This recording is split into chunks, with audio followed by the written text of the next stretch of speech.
What up, world?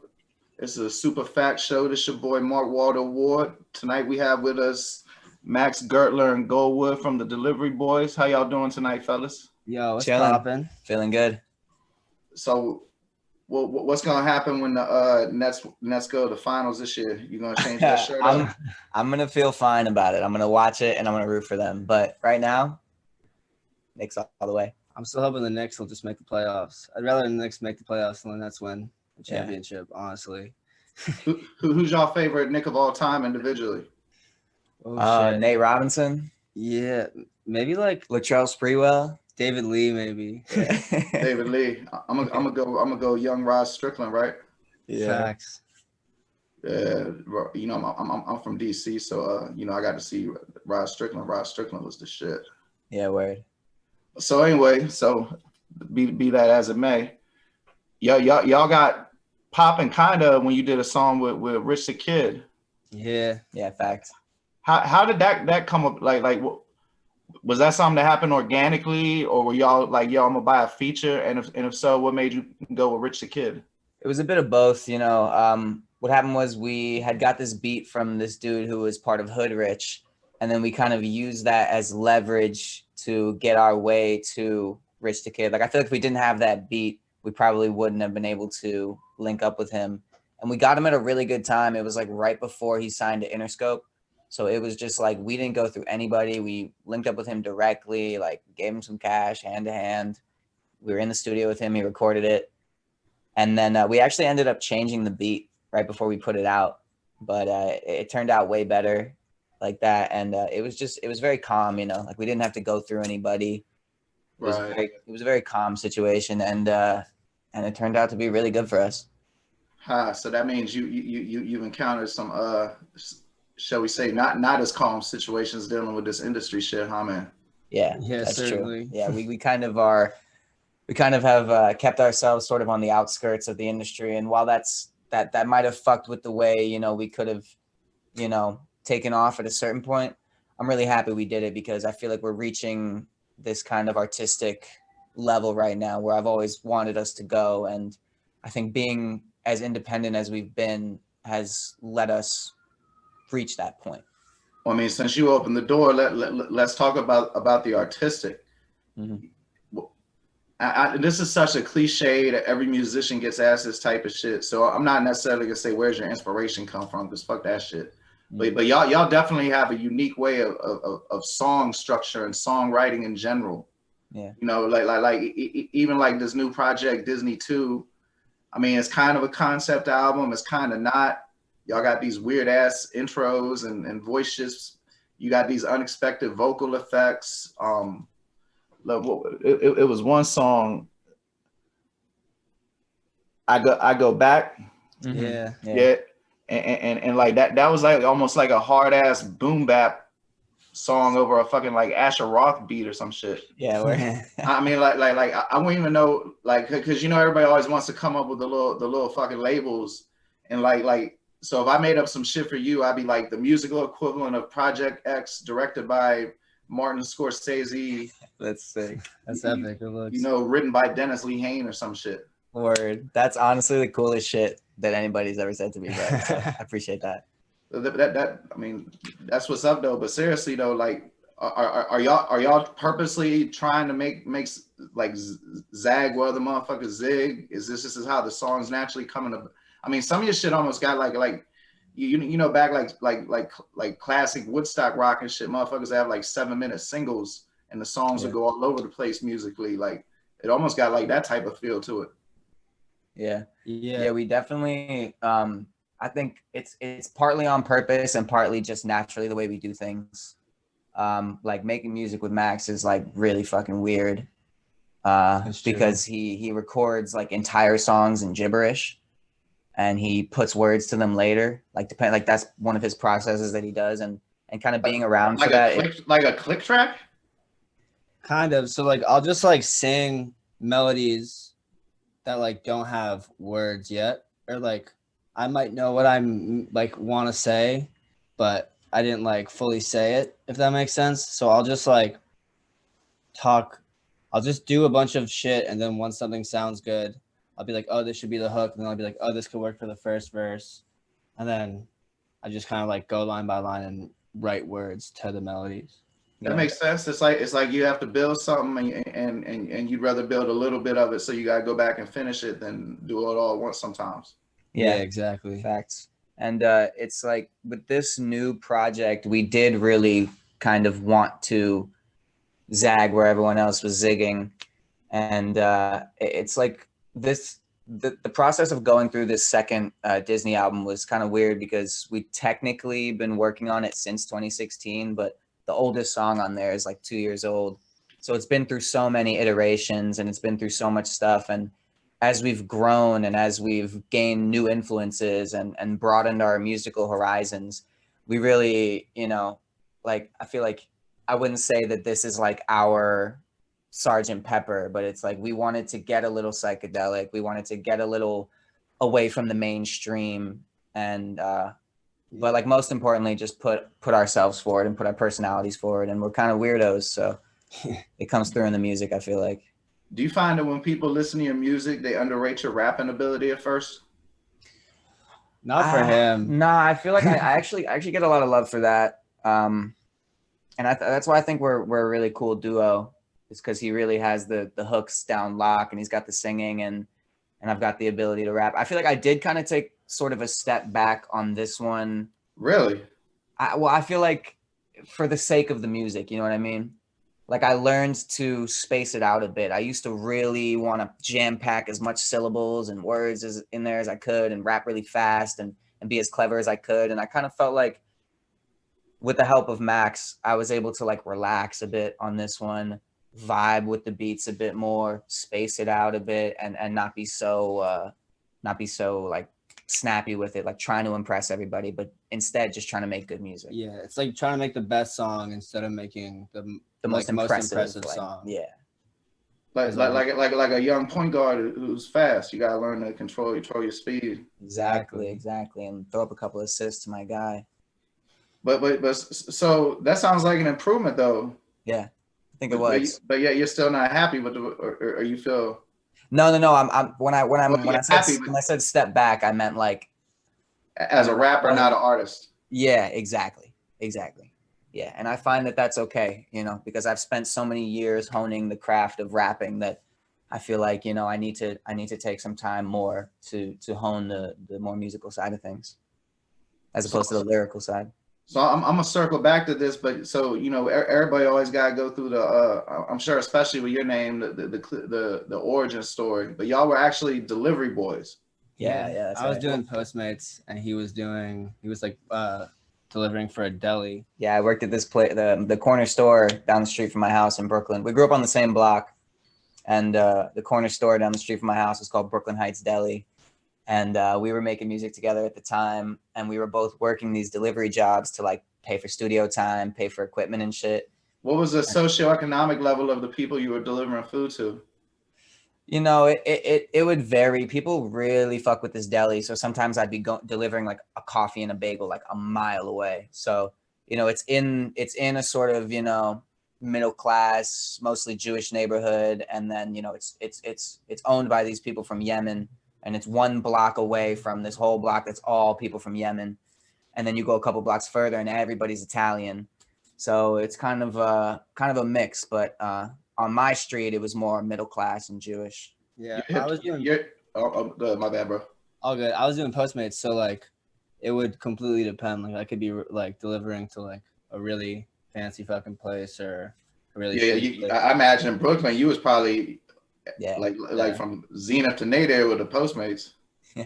Yeah, I delivered whippets to people a few times. Shit.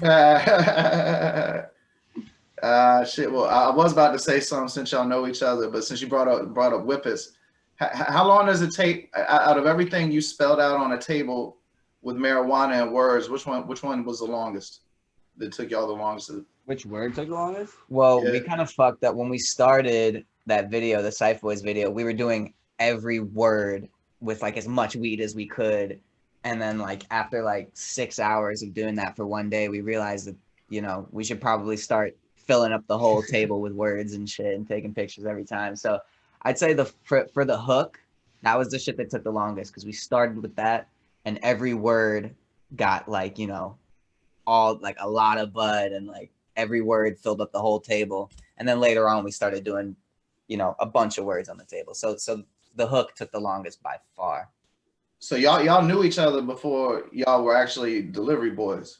Yeah, briefly. Like we met through mutual friends. But I mean, I was actually a fan of his music before we really became friends, because he used How'd to you do this hear it? just through mutuals and shit. Yeah. Like we were on the same block, and he played baseball with kids that went to my school, and we also actually went to the same summer camp, but we never went at the same time. So I knew about him because I was also a rapper, and my friends was like, "Oh, this kid is a rapper." Because back then, I mean, that was low key right before everybody wanted to be a rapper, and I felt like I was the only rapper at my school. Well, no, there was another group of kids that were rappers, and then you were probably the only rapper at your school. So I heard about his shit, and he used to do this nutty ass shit where he would make a mixtape like every single day. He would like grab a different homie and like record like 10 tracks in a day. And I used to think that shit was like brilliant. So then we started making music at, like, you know, pretty much right when we met each other. See, because the whole point of this is like doing my research. I was listening to a lot of your music. You know, on Spotify, you can click on Delivery Boys as an entity, each of you separately. Yeah. And I was struck by like how disparately eclectic it is. So y'all must be really comfortable with ideas with each other. Like there's no, oh, that's gonna be stupid or none of that shit. Well, that does happen, honestly. But that's why we can release shit by ourselves, apart from like with the group. With the group, it's like, you know, we're a tight knit family, and because of that, we let each other rock. And you know, and I think the thing that makes Delivery Boys such a great and marketable group is the diversity of sound. You know, if I were to do a solo track, it would sound nothing like Max's solo track, or YGB's, or Lost Boys, or even NOTRUST. But when we come together, you know, it meshes in this way that only really, you know, a family could mesh. So it's the kind of thing where, and just recently, because we did the group album Tandem in 2020, and we decided, we thought the smartest thing for the group, you know, because obviously we're out here, you know, we moved out to LA, and we're grinding, and we want success. So we thought the smartest thing to do would be everybody go and either work on like a duet project or a solo project. So this year you're going to see a lot of Delivery Boys releases that aren't full group things, but we all have our hands in there. We all help each other out. We all do features and stuff. So it's like a collective as well as a band. We can be both. What do y'all think of LA, living in LA compared to New York? That must, especially It's like with COVID and all that homeless shit and everything. Yeah, it's kind of crazy. It's definitely different, but it's also really similar in a lot of ways. Like we were living downtown LA, which is, it's like a city. You can kind of like walk everywhere the same way, and right, everything's like close to each other and shit. But now we're living in Park La Brea.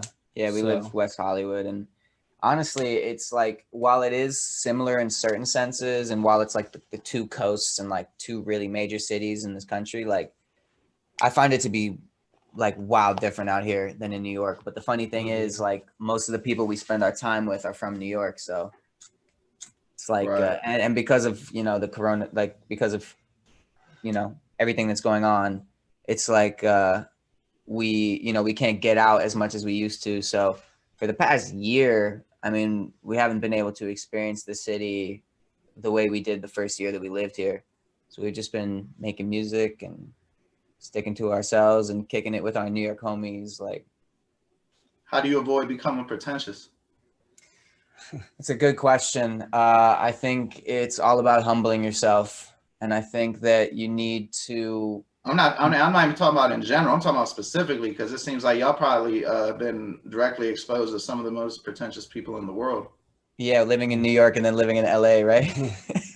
Well, those specific places. I mean, seeing people be pretentious is a really easy way to not be pretentious. Yeah, facts. Word. Yeah, I love it. You're like, God damn. And I think that you gotta consume the thing. You gotta consume the things that other people do, and you gotta take them at face value. But you gotta really, like, especially with other, when you're an artist, to not be pretentious as an artist. I think you need to allow yourself to consume other people's art as much as you can. So, you know, and have empathy for them and shit.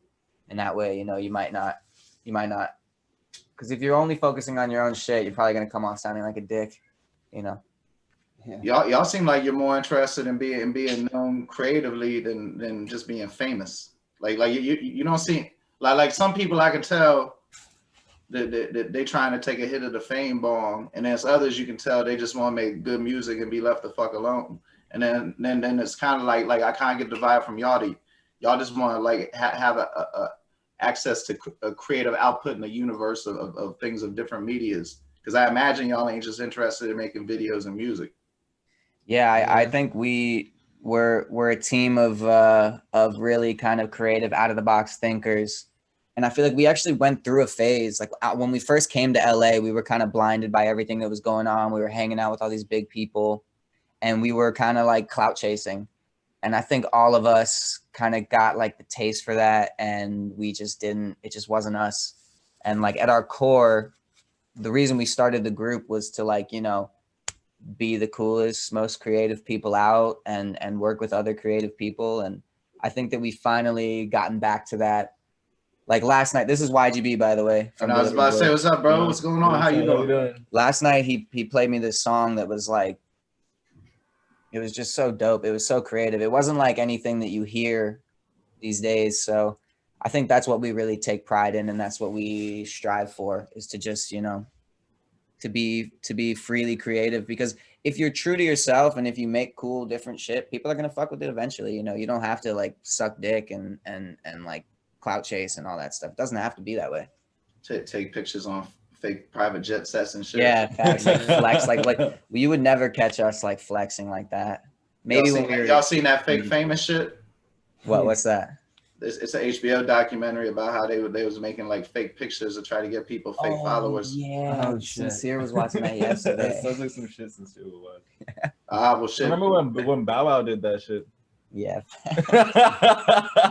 Hey man, I mean this ain't no Bow Wow story, right? But I mean, you know, I got a bunch of tattoos and shit, right? Mm-hmm. And I started getting tattoos in the 90s. And once Bow Wow got a tattoo, I was like, I'm never getting a motherfucking tattoo again in my life.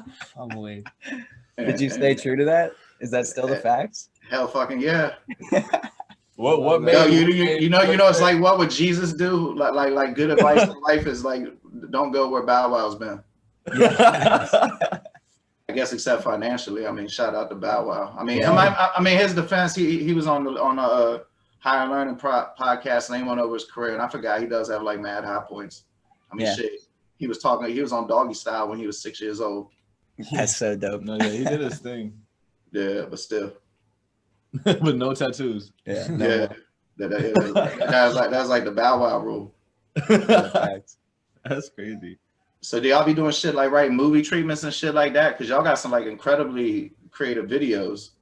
Well, yeah, we're working on this fucking TV show, this animated TV show, like Adult Swim type shit called Time Boy.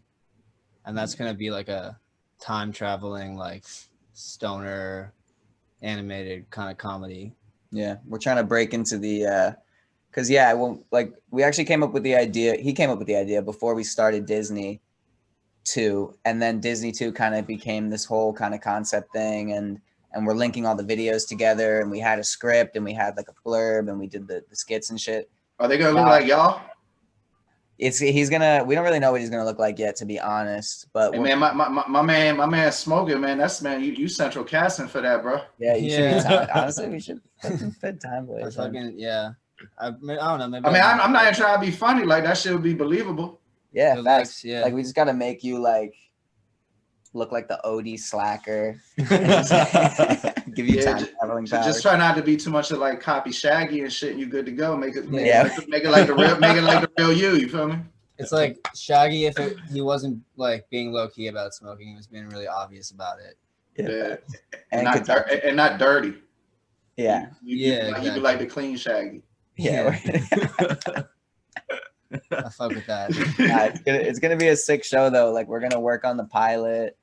We're gonna try to somehow pitch it to Adult Swim. I mean, we're here in LA, you know, so Adult Swim, if you're watching, Time Boy coming soon. The law of attraction. Hey, who said the Flexi Uncle Jesse? Well, he wrote it, but I said it. Yeah. So what in 2021 Los Angeles? What would affect a Flexi Uncle Jesse look like? Like I know he ain't wearing like no he ain't wearing like True Religion. Like what's he rocking? I would imagine. Fuck, I mean Jesse. He had some like slick hair.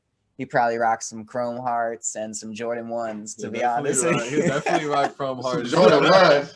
Whoever Yeah. Lori Loughlin is fucking in real life. Yeah, if he was Flexi if he was Uncle in Jesse. 2021 LA, he would like we were at this like flea market the other day, and everybody and their mama was wearing Yeah, he would Jordan live there. 1s, bro. He would live in that bitch. He'll be there, and he would be on Instagram, and he would be on TikTok. 2021 Flexi Uncle Jesse, Chrome Hearts and Jordan 1s. That's what I'm He checking. and Pad Thai with his bitches. Yeah, we're ordering Uber Eats and shit. Let's see. Because man, it's so much with y'all. Like I could ask like 10 questions about every fucking song, but another one that really caught me was Cyph Boys. So do y'all have like I know Cyph Boys can be like smoking ciphers, or it might be like a oral tradition, but you know, like when I was growing up, motherfuckers would get around and you know, they rap. They wouldn't be making fun of each other though. It'd just be like a cipher on like, you show how nice you are. Do y'all be doing that shit? Y'all be having ciphers? Yeah, All the time, man. usually just when we're drunk. Tell him we beat the freestyle Oh, record. fuck, bro. You're gonna love this. Like when quarantine first started, we broke the world record, like the Guinness World Record for longest group freestyle. We streamed it live on Twitch. We freestyled for like 13 plus hours straight. Yeah, if you want to talk about Cyph Boys, like no stopping. And then we fucking forgot to save the shit, bro. yeah, we did it. We live streamed it too. You feel me? We live streamed it. And we thought that once we saved it, it was saved in Twitch's videos. And The it shit got just deleted, disappeared, bro. so we couldn't submit it to Guinness. Well, even if we want to submit it, like Guinness would have been watching in the first place, but if you want them to put you in the book, you gotta pay like 9 bands. Yeah, Oh, but we rapped hell for no. fucking 13 plus hours Yeah, literally straight for no reason, bro. It's gone. Like So by hour 10, who still had the best bars? me. It was fucking going in waves. Like for the And first. y'all ain't record the audio or nothing or nothing? No, Nah, the bro. only thing Twitch is saves saved. it. The only thing Twitch saved a random clip, like right in the middle of it. Yeah. It was like, oh, like this stream from yesterday, like type shit. Yeah, we were new to the Twitch game, bro. That shit It still was our hurts. first Twitch fucking stream, bro. The one. Oh, I mean, that mattered. Still hurts, man. I'm Usually- over 40, bro. I don't know shit about motherfucking Twitch. Yeah. But usually, I when know we I be play seeing Flash- my kids watch videos of my. See, this is why I'm gonna sound like an old man and shit. But I be watching my kids watch videos of motherfuckers playing video games, and that shit just totally blows my fucking mind. Yeah. But then I'm like, I watch people playing basketball, so what's the Yeah. fucking Yeah. difference, really? Yeah, when someone's good at someone, they're good at it. Yeah. Yeah. But yeah, to answer your question, yes, we cipher often, we freestyle often. But yeah, I feel like the word Cyph has like taken a new meaning, at least in the past like 5 or so years. Like Nah, like 10 years. Like, I mean, when I was in like 8th grade, I started using Cyph as a way to mean like smoke weed with friends, like Yeah, pass the pass blunt the around, blunt like around. Cyph the blunt around. yeah, because it was like when you Y'all was cypher- conjugating that motherfucker. Yeah. When you cipher, you're like going in a circle, and then when you're smoking, you're going in a circle too. So everyone just started saying cipher in New York. Yeah. Cypher. Okay, like that one's new to me. I like that shit. You know, like Yeah. I knew about like y'all don't be calling each other slime and shit, right? Nah. Yeah. Nah. Maybe if we were from Atlanta or something. Yeah, we leave that to gang. Yeah. Facts. On that song, the mountain. Who produced that? So I made the beat, but I sampled my homie That's Damon's song. That's a sample. That's a sample. Yeah. The hook, yeah, but it's our friend, so we put him on as the feature. Man, shout that all the way out. That is some musical genius. That deserves some Yeah. love. Those kids, man, they're brothers, Brendan and Damon Smith, and they're doing some shit that people aren't doing these days, man. They sound like the Beatles. They're really good. Yeah, man. I'm telling you. I mean, we this ain't the regular promo shit, so my fault. I ain't been talking about like specific. We're talking about their new album, I'm enjoying it. Disney 2. It's Mm. just fantastic. Everything they got on Spotify. It's fucking creative as shit. I'm sure it's on all digital streaming platforms. Sure. You watch their videos, they're truly unique. But you know, like I said, some of them just like really got me. I'd be more knowledgeable about more of the songs if I hadn't to listen to The Mountain 12 times in a row. Good looking out. Yeah, that song is fire. I appreciate that, man. That means a lot. That song, I remember doing the verse, and there's actually one point in the verse where I actually like choke up. Yeah, that part, that when I first heard that verse, I almost cried. Yeah, he mixed the whole album, actually. He mixed and mastered the whole thing. Yeah. So when we were doing The Mountain, he fucking replayed my verse like 100 times. Being like, this is the one that almost made me cry. And we low-key almost didn't even put it on the album. We like Yeah. decided like maybe like 3 weeks before we were done, something like that. Yeah, something crazy like that. So Man, happy we put it on. imagine when you perform it.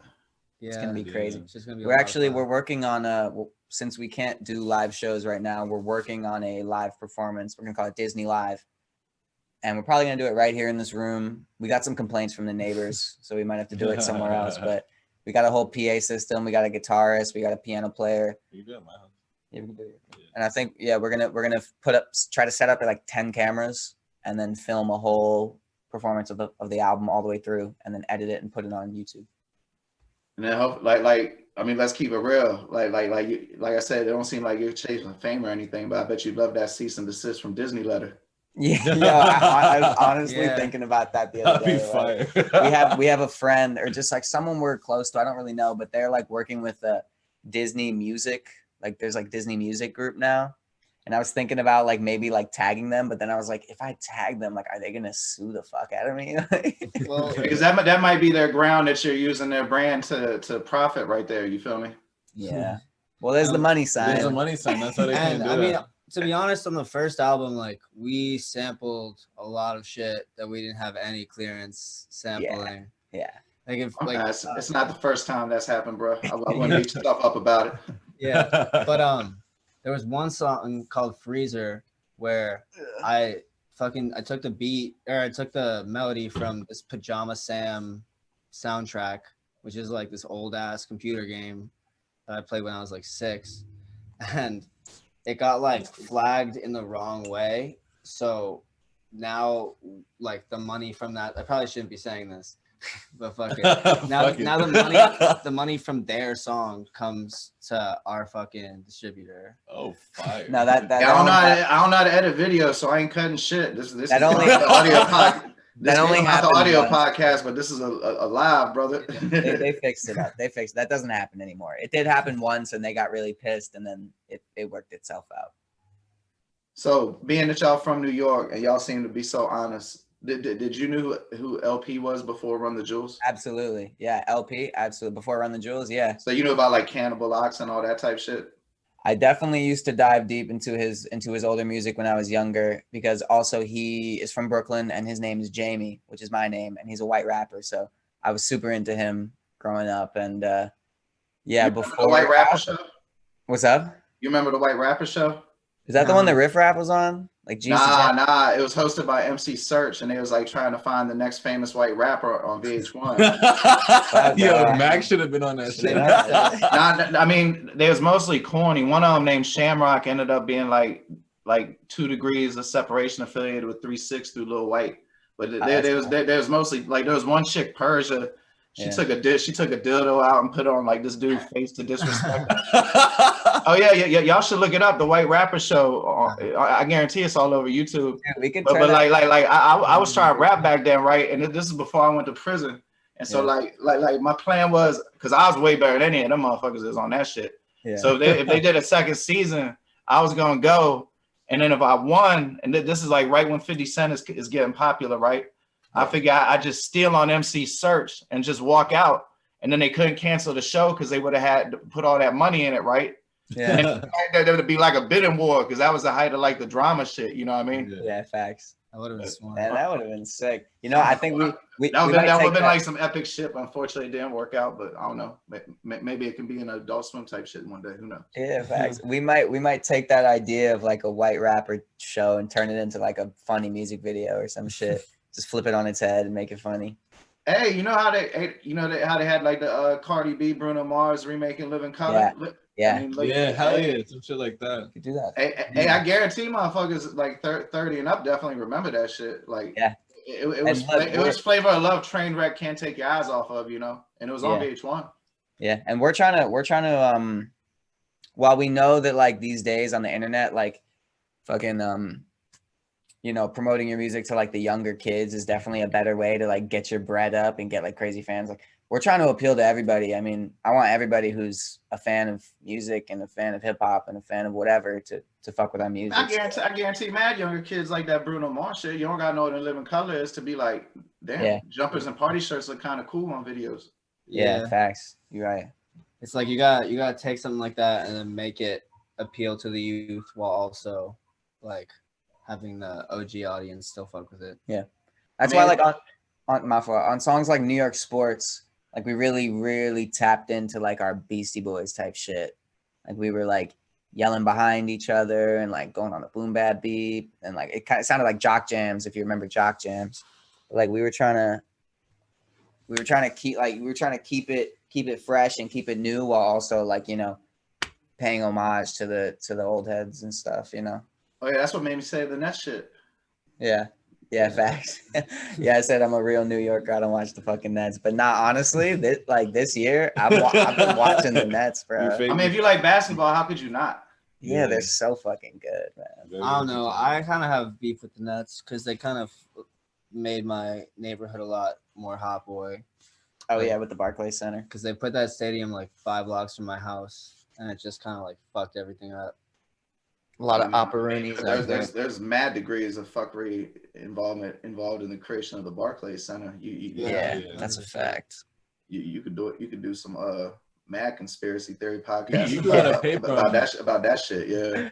Yeah. I mean, shit. Even the Russian dude, shit. Homeboy got like a wild mad backstory. If you look into him, that billionaire. Yeah, crazy.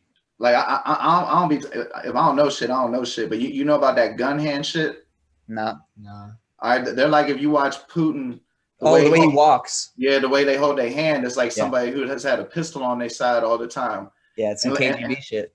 And like I never heard of that shit. So when I seen that shit, I was like, I wonder if that dude that used to own the Nets do that shit. Sure enough, I looked up some shits of him, and damn if he don't be like that too.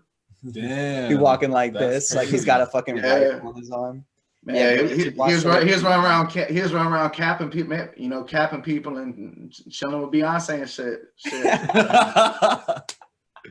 More power to him, bro. What a life. Yeah, I mean, shit. So speaking of what a life, I mean, like I said, everybody needs to go check out all their projects. I'm gonna put links to all the solos all in the audio podcast. But so Disney 2, and then what else y'all got coming for the rest of the year? We got a lot of music coming out. Like I'm about to start dropping a lot of shit. Like we just came out with this song called That's a Op, and before that we came out with a song called Mainline. So you gonna have a solo, Joe, man? I was gonna release a project, but I'm thinking I'm probably just gonna release a lot of singles. Like right now I'm working on a project with the producer of our group, NOTRUST. I don't know if you guys talked about him yet. Yeah, NOTRUST. But yeah, we're working on a project with him. And then this Friday. On Friday, I'm dropping a new song called All Nighter with Yassine with Lost Boy. So that'll be good. That's a good song for sure. Yeah, y'all seem perceptive. Do you even think it's other than the fact that y'all are so conceptual sometimes? Do you even think that there's a need to drop albums? Yeah, I do. We did the single route for a long time, and I just feel like creatively, making an album, it's like a therapeutic process. Like when we were doing all the singles, it's like all you can really focus on is making one song that you think everyone's gonna love, and then like promoting it and doing all that shit and putting money into it and all that.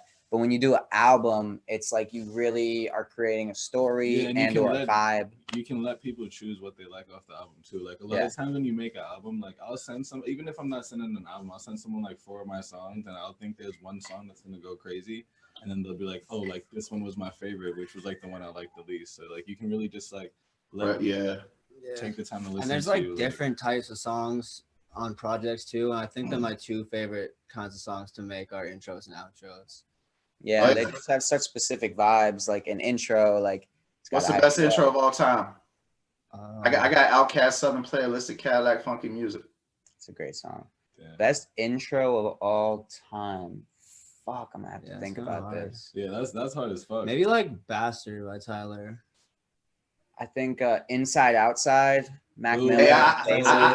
I feel this is fair. Your music challenging as a motherfucker. Shit, by the time y'all get challenged. Fuck, dude. Yeah, I'd say off the top of my head, if I had more time to think, I'd probably come up with someone else. But Inside Outside, Mac Miller, the intro to Faces. Yeah, I might have to agree with that, honestly. It's a great song. Yeah, that's my favorite. Y'all fuck with Chica? It's Chica. Oh, the female rapper. She's like a little heavy set. Yeah. Yeah, she's fire. She's Fire? very fire. Hey, yeah. put them down. Y'all would love it. I'm gonna have to Check her listen. out. Man, if y'all could make a song together, That'd be Yeah, sick. no, she's man, trust me, that should, yeah, that'd be vicious. Yeah. I'm trying to work with more, female rappers. They're really doing their thing now, and they're really carving their own lane in the game, and I think that'd be fun. She just did a Tiny Desk concert. You should watch it. Where? It's really Oh, good. yeah, we'll Oh yeah, it's incredible. Yeah. Yeah, our Yeah. Disney Live is going to be called Massive Desk. It's gonna get really big. Big ass fucking desk that we can stand on. You gotta spell that shit out and weed on it. Yeah, Oh, exactly. shit, Yeah, yeah. exactly. It's gonna say Delivery Boys Disney 2 Live, Massive Desk, and then we're gonna smoke it all throughout the show. Goals. That's Man, I fucks with the man. I'm telling you, I'm just speechless. I fucks with the whole movement. Y'all is entertaining and shit, man. No, we appreciate you. Thanks, Yeah. man. That's And you know, I ain't want to really be looking at numbers and shit, but y'all on the ascent clearly. I can tell from the way your publicity looks. Yeah, low key, yeah. low key. Numbers could be better, but we try to focus more on the art than the numbers. I mean, it's always like when you release the album, you got to turn off. I mean, actually, you don't have to turn off the creative side because there's creative ways to promote, but you really got to turn on your business brain. And that kind of like, to be honest, kind of sucks to do that shit.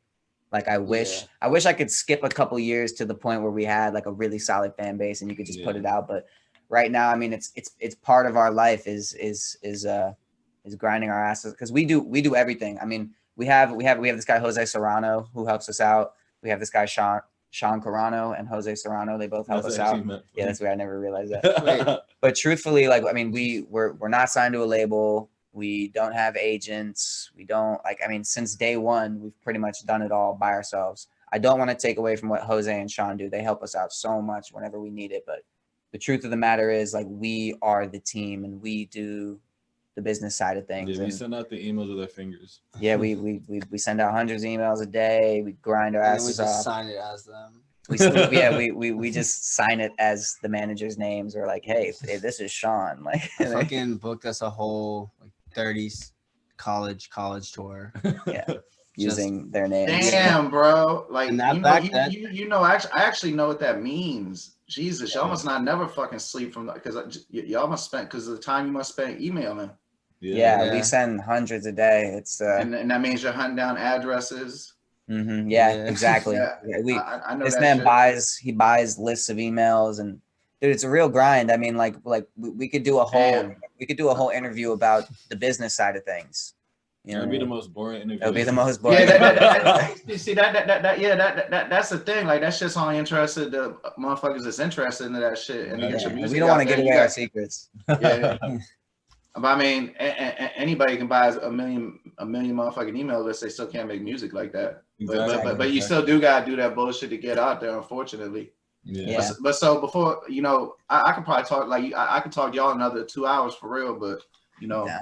I don't got the Joe Rogan audience. So let's get out here like with this. I'm highly intrigued with the New York shit. So Dipset or D Block or G Unit? Dipset, and then G Unit, and then D Block. I'm jacking G Unit. I'm jacking G personally. Unit, I'm too. jacking G Unit. Dipset. G Unit. I mean, I'm not gonna lie. When I grew up, I was like a huge the first album I ever bought was Get Rich or Die Trying.